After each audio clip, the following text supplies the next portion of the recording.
Sveiki.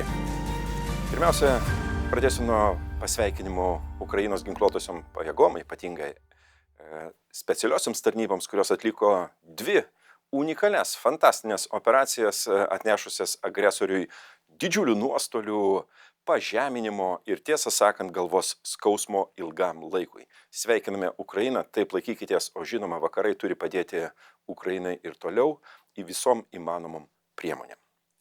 Kągi, šią savaitę Europos parlamento Žemės ūkio komitetas pagaliau balsavo dėl seniai pažadėtų iš Europos komisijos teisės akto dėl naminių gyvūnų, tai iš esmės šunys ir katės gerovės. Aš tik priminsiu, kad ES nereglamentavo naminių gyvūnų gerovės, taip tas, kas laikoma, kaip vadinasi, žemės ūkio gyvūnai, gyvuliai, taip, tai buvo reglamentuojama, bet ne šunys, katės ir visi kiti. Kas yra labai svarbu, nes jie gyvena kartu su žmonėmis, jų gerovė, jų sveikata ir taip pat tiesiogiai susijusi su žmonių ir visuomenės sveikata. Kągi, balsavimas gal ir gerai pats faktas, bet žinoma, labai nuvylė. Labai nuvylė tai, kad kai kuriais klausimais pasiūlytas teisės akto projektas susilpnintas, iš esmės susilpnintas. Pavyzdžiui, išbraukta nuoroda, kad iki 2 vadų, kurie turi veisia gyvūnus namuose, ypatingai katės apskritai yra dažniausiai išimtos iš to teisės akto. Nežinau, kodėl, kas taip nemyli kačių, vėliau pasakysiu, kokios politinės grupės tai tą dalyką padarė, bet iki 2 vadų apskritai nieko nereikia daryti. O tai yra apie 80% apskritai, nes veisimas mažose, butuose, mažų veisėjų, tai yra dominuojantis gyvūnų dauginimo būdas. Bet geras dalykas yra tas, kad iš tikrųjų čipavimas, registravimas, duomenų bazės suderinamos, įvežimas iš trečiųjų valstybių reglamentuojamas ir panašiai, žingsnis į priekį. Aš labai tikiuosi, kad plenarinėje sesijoje mes pataisysime šitą teisės aktą, bet ir konservatoriai, socialistai nusiplovė nuo šito reikalo. Todėl aš manau, kad žinia jiems, galbūt ir tie, kurie klausosi manęs, tų, kurių atstovai yra Žemės ūkio komitete, būtų tikrai į naudą.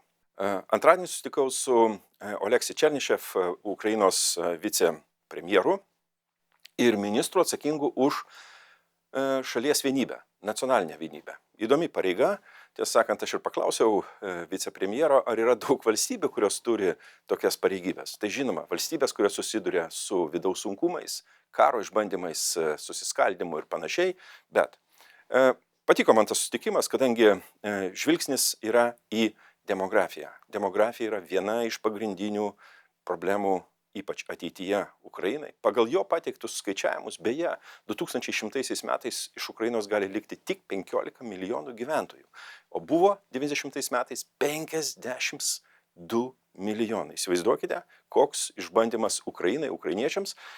Gera mintis, gera idėja buvo aptarta susitikime, tai yra tie vadinami centrai, Unity Centers Europoje, jau yra Berlyne, Varšuvoje, Prahoje atsidarinėja centrai, kur bus teikiama informacija ir bandoma gražinti tuos emigravusius ukrainiečius į Ukrainą. Papasakojau ir apie Lietuvos patirtį. Globali Lietuva, kampanija, apskritai mintis labai patiko, susidomėjo, tikiuosi, kad pasinaudos geromis įžvalgomis ir gerais patyrimais iš Lietuvos taip pat. Iš įdomesnių dalykų turiu pasakyti, kad štai biudžeto komitetas lankėsi Slovakijoje. Žinome, kas valdo Slovakiją? Fico, Robertas Fico. Nesakyčiau, kad jisai demokratas, greičiau autokratas, labiau žvelgantis į rytus negu į vakarus, populistas ir panašiai. Kai kurie delegacijos nariai apkaltino Slovakijos specialiasias tarnybas, kad jie pastebėjo sekimą. Su kuo susitikinėjo, daug ką kalbėjo, įrašai ir panašiai ir taip toliau. Žinoma, jeigu tai paaiškės ir taps akivaizdu, bus didžiulė gėda Slovakijos valdžiai, taip elgtis negalima, tai iš tiesų kelias žemyn. Tai yra autokratijos pasireiškimo požymis. Šeštadienį dalyvausiu Baltic Pride eitynėse, paremsime visus. Žmogaus teisės yra universalus principas, negali būti skaldymo, negali būti išskyrimo. Junkitės, eisime kartu ir parodysime savo vienybę. Puikių dienų jums.